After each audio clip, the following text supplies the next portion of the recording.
Before we get started, you may notice a few things about the show. First, I was away for about a month. Second, I changed the tagline of the show. And third, the intro and outro music have changed. Welcome back to Neuroconversant Leadership, where we talk about how to connect with people who think, work, and see the world differently. I'm Jeremy Dorn, and I've spent my life figuring out why communication goes wrong and what we can do about it. Today, we have a special guest who is near and dear to my heart, Mr. Jonathan Lautermilch. Jonathan, welcome. Yeah, it's an honor to be on the show, my man. Thanks for having me on. I did my best with pronouncing your last name. Hey, you got it. You got Perfect. it. You're good. You pass. Great. I'll take a C any day. So, Jonathan, can you tell everybody a little bit about what it is that you do? Yeah, so we do book publishing for coaches, consultants, speakers, and entrepreneurs, and we specifically focus on those that want to write books for more authority within their marketplace, more speaking opportunities, more leads, more sales. They really use it as a tool to help move their business and their career forward. Perfect. And in full disclosure, how I know about Jonathan is because he's helping me publish my book, which is going to be coming out shortly. You know, working with you, can you share a little bit more about the services that you offer? Because I work with Renee for the editing. I've worked with you for things. I've worked with Andrew. Can you tell me about the team and what each person does? Yeah, so it's funny, man. We're kind of like the Avengers, if you think about it, right? So we all have kind of an expertise within our lane, and we all work together. We make a really good publishing team. So my wife, Renee, is our chief editor. She handles everything that comes from actually creating the book, right? And that could be not specifically in your instance, Jeremy, but a lot of people come to us and they just have an idea. They don't even have a manuscript. They don't have an outline. They just have a concept for a book, and they need someone to help guide them through that process. That's where Renee comes in and really helps them in terms of getting the book completed. My lane is more so on the marketing launch and then the strategy of how to leverage that book moving forward. Once again, based on that publishing partner's in-game goal. We have Andrew Carlson, who's our launch director. He handles all of the tech side for us. So everything with websites and funnels and automations and CRMs. That's where his expertise comes into play. And for me, I know enough to be dangerous, but not enough to actually implement any of it. So I hire people smarter than me to join the team like Andrew. And then we've got Dom on our team. Dom is our sound engineer. She handles all of our audio books, which we create specifically through AI. And she's an absolute whiz at it and does a fantastic job helping us bring our publishing partners' voices to life through AI. Wonderful. It's a great team. I can vouch for having worked with everyone on it. But when you have those different types of specialties and strengths, it means that the different people brains work differently. So what are some challenges and benefits to working with people whose brains are just different than yours? Well, as being an entrepreneur myself for 8 years, I've learned that I have to surround myself with people that are willing to say no. And what I mean by that is that they don't see things the way I see them. And I think the biggest mistake a lot of people make in business, and I made this mistake for a number of years when I was first starting out, is we tend to want to hire people that agree with us, the yes people, because it makes us feel good. It makes us feel validated. But then again, if you're leading the team off a cliff and no one's willing to speak up because they all have the same perspective, then the whole team goes over the edge of the cliff. So what I'm really proud of is everyone on my team has a unique perspective, and we've just created a culture here at Smart Publishing where people get to speak their minds and share opinions because we want to win, not necessarily be right at the end of the day. Winning is what matters, and winning for us is creating a great experience for our publishing partners, as well as executing on getting them bestseller, and then most importantly, making sure that they're actually leveraging that book for the opportunities on the back end, which is the whole reason why they're writing the book in the first place. I love it. You touched on a couple of different topics that we discuss on this podcast often. The first is the willingness to hire people who think differently than yourself, because it can be so hard when you're doing an interview and you just connect with someone. You probably connect because their brain works the same way you do. And the people who you need on the team are not necessarily the ones you feel like you connected with, but they happen to have all the skills and traits that you need it's a hard thing for people to overcome that feeling to hire the right Yeah. people. Yeah, absolutely. And it's funny. So Renee, we have the same core values. We want the same things, but 99% of the time, we always have a different perspective of how we get there. So it creates some, let's just say, fun conversations behind the scene, in terms of how we navigate and get there. And I appreciate that about her, because I need people that can see my blind spots, and then vice versa. There's times where I am the voice of reason, which is not very often, but it does happen from time to time. So that brings me to the second point, which is psychological safety. Now, you and Renee are pretty close. In a lot of cases, people that you work with, you may not be that close, but people need to feel like they're allowed to disagree. And in many workplaces, people don't feel like they can disagree, and they may be trying to make everything better by pointing out potential obstacles, but it's viewed as not being a team player. Right, right. Yeah, I think it comes down to, and this is something my mentor taught me a long time ago, and I didn't get it right away, but over the years, I've kind of really seen the wisdom in it. And the question is, you ask yourself, do I want to be right or do I want to win? And a lot of times that's a question I've had to ask myself to help clarify the path moving forward, because most people want to be right and win, right? Mm-hmm. Versus at the end of the day, those are not mutually exclusive. Most of the time, they're completely separate, right? If you actually remove yourself and the ego and the emotions and go, okay, what does winning look like in this situation?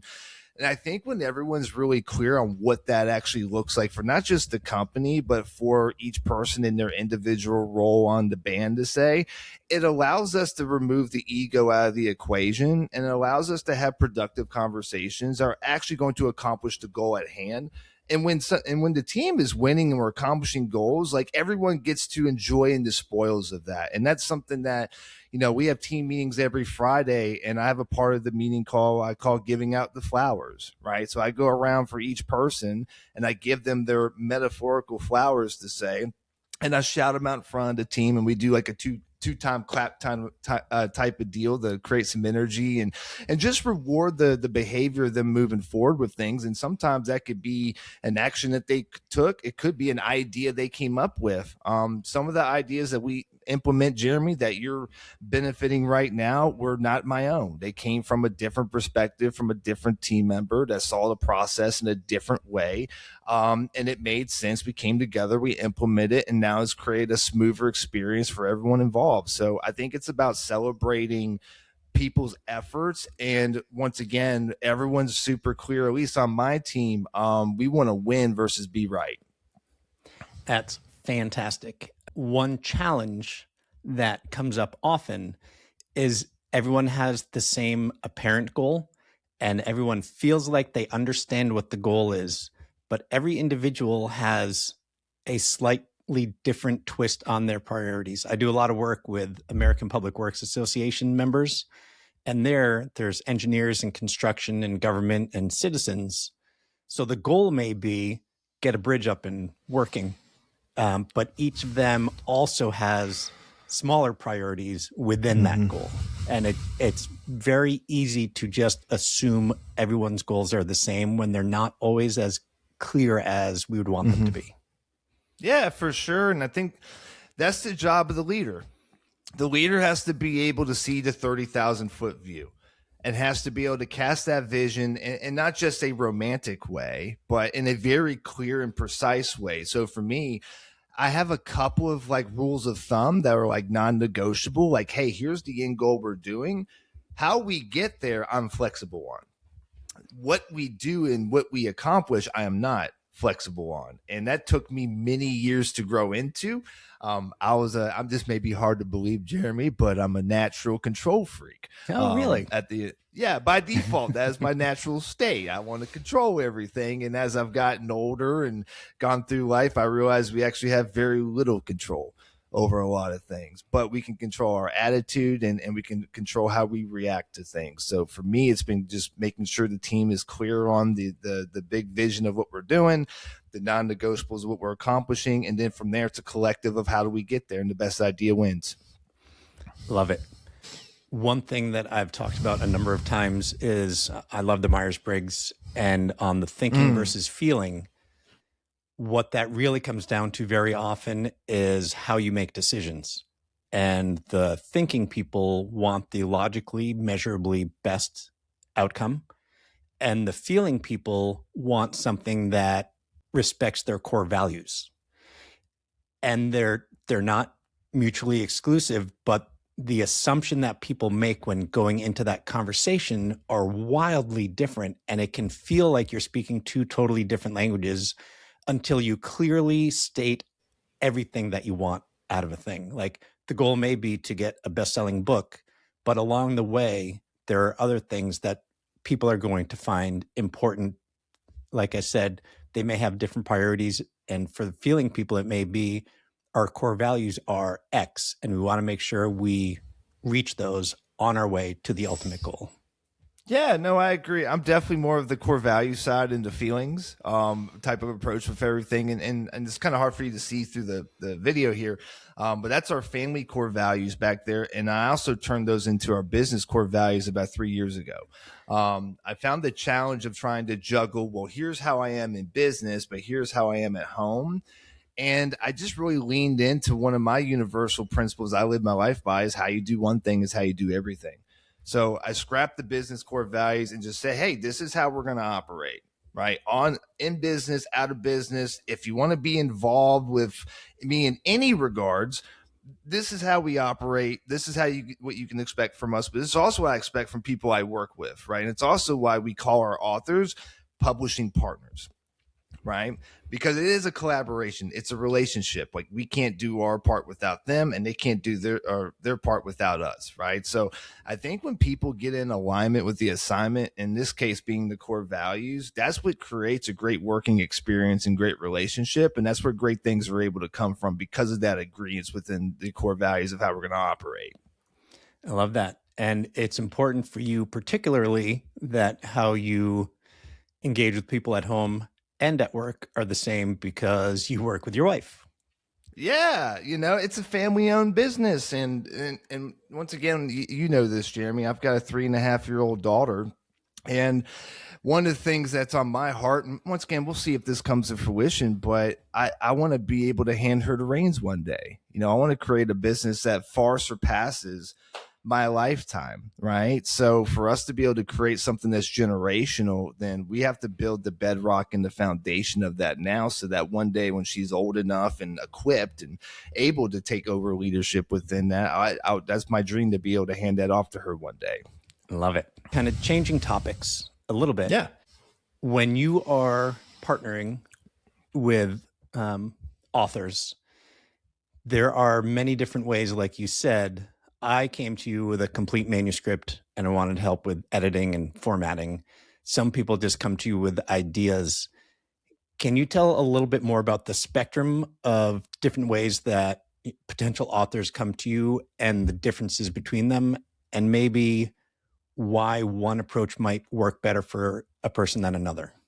Yeah, no, great question, Jeremy. So most people actually come to us with an idea. I would say probably about 25-30% have a finished manuscript or something very close to it, right? So for the people that come to us with just an idea, I always start off with them doing a publishing game plan, where I actually take time. This is before we even agree to work together officially, and just help them get clarity on what that book title looks like, what's the subtitle, what's going to be the structure of that book based on the concept of the thoughts and ideas and stories that they want to share with that.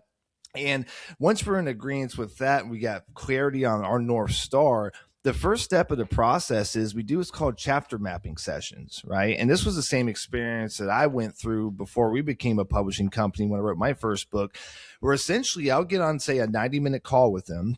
And I have a spreadsheet I go through. And what I'm doing is I'm interviewing them and I'm pulling out the content from them because they're the subject matter expert of their life or whatever the subject is. And I start pulling out, well, here's chapter 1, here's chapter 2, here's chapter 3. here are the principles that you're going to be teaching within this story. And then here's the actual story that you're going to be telling, because most of our authors have some sort of value that they want to bestow upon the reader, right? Most of them are subject matter experts in all different fields. And what I help pull out, because I'm not too close to their story, is what are those talking points, and we streamline that. And sometimes I can do this one call, sometimes it takes 4 calls. Everyone's a little bit different, right? As we go through this, but then we create this one sheeter for them so that when they go to do their chapters, they're going to have prompts of like, cool, tell this story that you already know at the back of your hand because you lived it. Explain these principles and like the back of your hand, because this is what you're teaching and preaching all day as it is. And we just have them audio record themselves. They send us the audio file, we transcribe that, and then Renee turns that into a fully fleshed out chapter within 7 days, sends it back to them. And then this is where they can get as in the nitty gritty as they want. Like, Jeremy, you're very much in the lines. You want to go through every detail, every comment. And that's great. We've got a handful of people like that. But we also have other people that are like, just give me the cliff notes and let me just give you general feedback. And then Renee can take that and run with it. That's where she's so great at meeting the author where they're at, because what we want to make sure is that this doesn't become an extra chore. Something that creates all this anxiety and stress on top of most likely being a parent, on top of running a business and all the other plates are spinning. We want to make sure that this doesn't become something that's like, oh God, I got to go do another chapter this week. So they literally just have to record themselves, and they just do 1 hour per week. The recordings are typically 10, 20 minutes long. I say block off an hour because probably going to take them a first couple takes to get in the rhythm with it. But they're sending 1 chapter per week and reviewing one. We're able to finish an entire book typically within 3 months. Nice. Mm-hmm. And then on the flip side, people like me, who I'll tell you what was happening. I was teaching a class on delegation while also receiving feedback on this book and making a online course for a college for businesses. And it was so funny because I was figuring out how I delegate things that I'm willing to give up while teaching other people how to delegate. And it was a struggle because I wanted to be in control of a lot of things. How do you deal with authors like me who might be more of a pain in the butt because we want to, pick out every detail?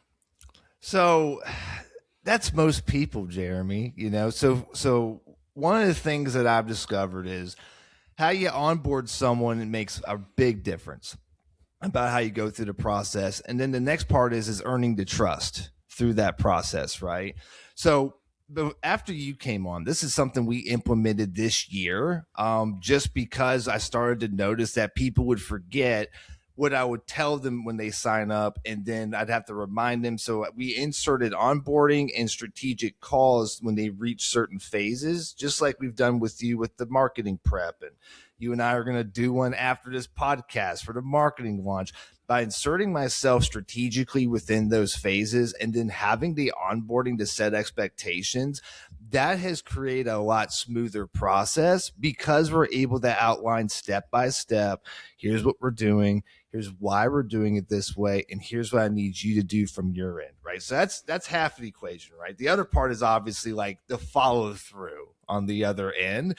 And that's really once they reach that point with Renee, where they actually see the work come back and they go, okay, she gets it. She gets what I'm doing. We've got a good cadence on communication. Then the trust opens up at that point. But it's walking them to that first step. And the hardest part of this whole process, in my personal opinion, that I've seen from people is just doing the first chapter. Because so many people get in their head and they have all the best excuses in the world. And I know that because I came up with the best excuses in the world when I was writing my first book, and I was stressed out and feeling imposter syndrome and all the emotions that go with that. So we really focus on getting them to that first chapter mark first, getting it to Renee. And then once they see what she can do with it, then the light bulb goes off and it's like, oh, wow, I've been overthinking this. I'm like, yes. Just do 1 chapter per week, and I promise you we're going to take care of your baby, and we're going to honor your vision at the end of the day, because that's why we're doing it. Any big project requires breaking the first step down as small as you possibly can, because when you're looking at the whole mountain, you're like, oh, no way. But if you're looking at, can I walk to that tree? Sure. And then you've got motion behind you. Yeah, and that's part of where I've had to look at, like, it's 3 phases. You're either creating the book, you're preparing to launch the book, or you're launching the book, right? So when we do that, what we've created is kind of like horse blinders. You know, we get a lot of people, Jeremy, they're like, I want to talk about my YouTube channel. I'm like, can we talk about you doing chapter 1 first? Like, don't get me wrong. We will talk about the YouTube. We'll do all the things, but we're not at that point. But there's no point talking about YouTube strategy when you haven't even done chapter 1 yet. I'll ask you for my own help for the next book, if I ever write one, is I would go back and forth between setting aside long chunks of time, because it felt like once I get going, then I might as well keep the momentum. And then sometimes it would be hard for me to get started. And then I would say, well, you know what? Instead of that, I'm going to just write for 1 hour. And no matter how much I get done, I'm done. Out of curiosity, what have you seen work for other authors? What I've seen work best is consistency. So once again, we say to 1 hour because most of the people doing audio recording, the average length is going to be typically around 20 minutes. Sometimes they'll really go off on a tangent and send us like a 40 or 50 minute, which is great, by the way, right? But it's setting that consistent time with yourself, no matter what, every single week. It's the people that do 1 week like this. Oh, next week doesn't work. I'll wait 2 weeks. Then 2 weeks turn to 4 weeks. And then 4 weeks turns to 2 months. And now next thing I know, I'm having to run somebody down and have a come to Jesus talk with them. But we need to get you back on the bus here. You're falling way off track, right?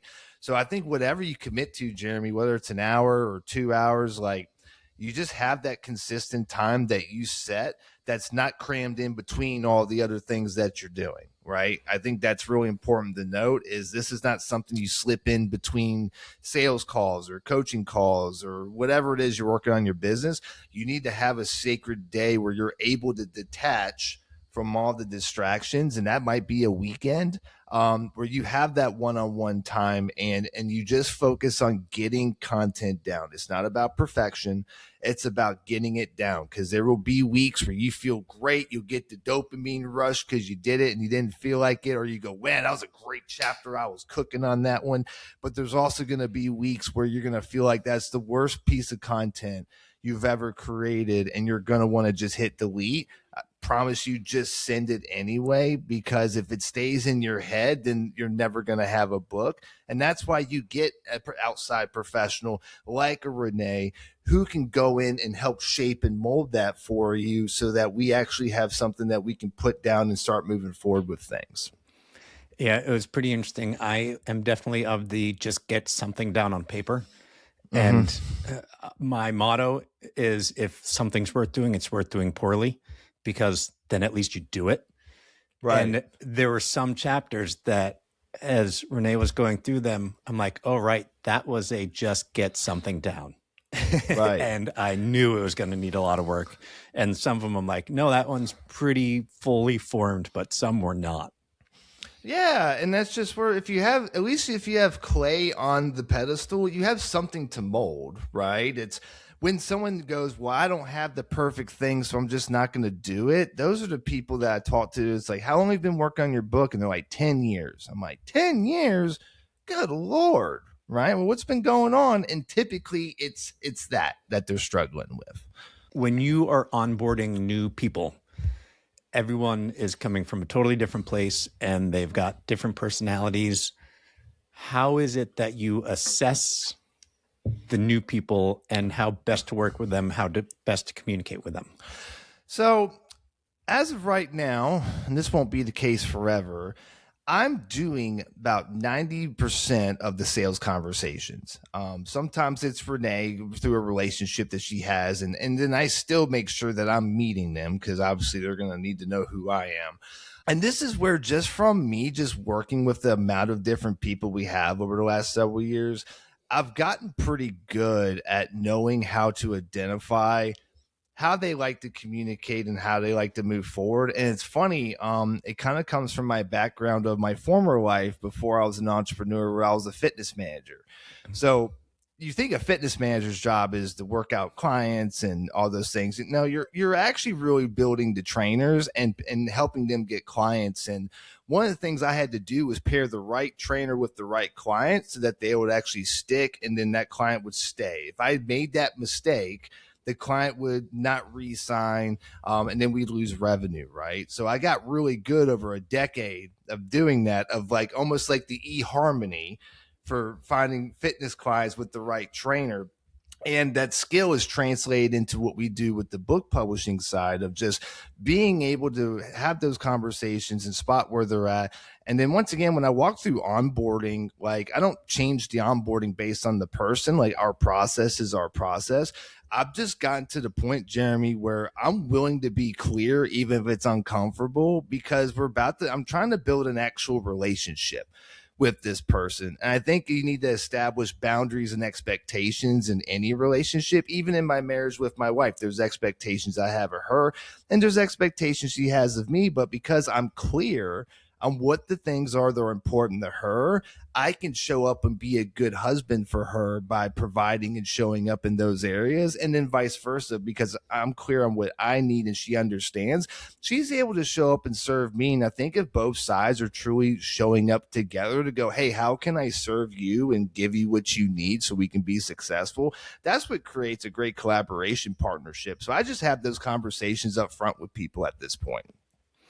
Those are conversations that make most people uncomfortable. So you've gotten comfortable being uncomfortable. Yeah, I avoided it for a long time because I was like, well, I want to make sure you're happy, and I was being a nice guy. Well, nobody respects a nice guy. Nice guys always finish last for a reason. So once again, I'm not coming in and being rude or disrespectful to anyone. But I am willing to be clear with people and going, hey, we're going to be working together for at least the next 6 months, if not further, through the mastermind that I've put together to continue helping you. Let's make sure that we're in alignment and we're in agreement with this. And once again, like, I'm going to respect what you need on your end. And here's what we need on our end too. And a lot of that is just, how do we communicate? What are our business hours, right? What are appropriate ways to contact us? One of the things that me and Renee are really intentional about is I don't want people texting me at midnight, asking me about their book stuff. Like, I live in an online business. The benefit of that is I can get access to anyone at any time. The downfall of that is people can get access to me at any day and any time, right? So for me to have peace of mind and be able to actually turn my brain off from time to time, because, I may be hard to believe. I'm not just sitting behind my computer waiting for people to just beckon me like a magic genie and help solve their publishing question. We have to have like operating hours of, hey, here's when you can contact us. I will respond immediately. Outside of this, it's going to be the next day that you hear from me, because I actually do, like, we deserve to have time off as well, because we want to be able to spend time with each other and obviously with our daughter. So I think it's just being clear with setting that up front, and 9 out of 10 people are respectful of that. It's that 10th one you got to watch out for. There's always that one person. It's like midnight. I'm like, don't text me at midnight. Like, 'cause my brain's gonna go focus on that. And I'm like, no, that's like if I were to bother you, Jeremy, at 1 a.m. I need your next chapter, Jeremy. You're like, what is wrong with this guy? Like, this could have waited. This could have been an email the next day, right? So it's a two-way street. So we need to start wrapping up in respect for time. So I've got three questions for you. Shoot. First one is, what advice can you give someone if they're thinking about writing a book? Ask yourself 2 questions. Number 1, what is the specific impact you want your book to have on the reader, and who is that reader, right? Because one of the things I personally believe is really important, and Jim, I'm sure you've had this experience with Renee, with just how she's operated with you. We believe in making not just best sellers, but best helpers, right? So by best helper is whoever your reader is needs to be able to take away tangible value that they can actually apply in their personal life or their business. Once again, whatever the theme of your book is, that is what will create a ranting, raving fan. And that is what will create opportunities for you because your book is actually providing real value, right? So that's the first question. The second one is, what is a specific impact you want the book to have on you personally, right? A lot of people go, well, I just want to write a book. Well, why? Well, I want to help people. That's cute. How? Why? You know what I mean? Yep. So it's like, I want to make $1 gajillion. Why? What are you going to do with the money once you have it, right? So if you take the time to get clear on that, that allows you to structure and design your book to help promote that goal. If your goal is to be a TED Talk speaker and you want to get paid to be a professional speaker, your book's going to be a little bit different than, say, someone that goes, hey, I have a coaching program or a mastermind or courses that I want to be able to promote and sell from this. That's going to impact the content you put in the book and how you structure it. But you got to get clarity on those two things first, because once you have clarity on what your in-game goal is, that's what makes it simple to reverse engineer all the steps of how you get there. Nice. So question number 2 is, if there were one piece of communication advice we can all benefit from, what would that be? Oh, that's a good one. Thank you. No, man, you hit me sideways with that one, Jerry. I wouldn't expect that one. I would go back to how you do one thing is how you do everything, right? I think people overcomplicate life and business and, well, I show up this way for this, or I only do this in this situation. If you just look at the simple principle of how I do one thing is how I do everything, it will vastly simplify how you show up, how you interact, and what you expect from other people at the end of the day. That's something that's helped me tremendously. Not just be successful in business, but help me be successful in my personal life as well. Show up as your authentic self. Yep. Like it. And then finally, if people want to learn more about you, how can they find you and or reach out? Yeah, absolutely. So easiest way is our website, smartpublishingservices.com. Obviously, if you Google me, look me up, I'm on Facebook, I'm on LinkedIn. But if you want to get in contact with us and find out more about our services and obviously the type of publishing partners that we've currently worked with as well as are continuing to work with, just go check out our website and you can get in contact with us from there. Perfect. I will put that in the show notes as well so people can find you. Jonathan, this has been fantastic. I first want to thank you for helping me launch my book, and thank you for being on the show and sharing all your knowledge. Yeah, my pleasure, man. Your book's going to be a true best helper for people, man. And yeah, I'm really excited to get it out there. I know you put a lot of work into it, and we're going to make sure we do our part to honor that. Fantastic. Have a great day. Thank you. You too.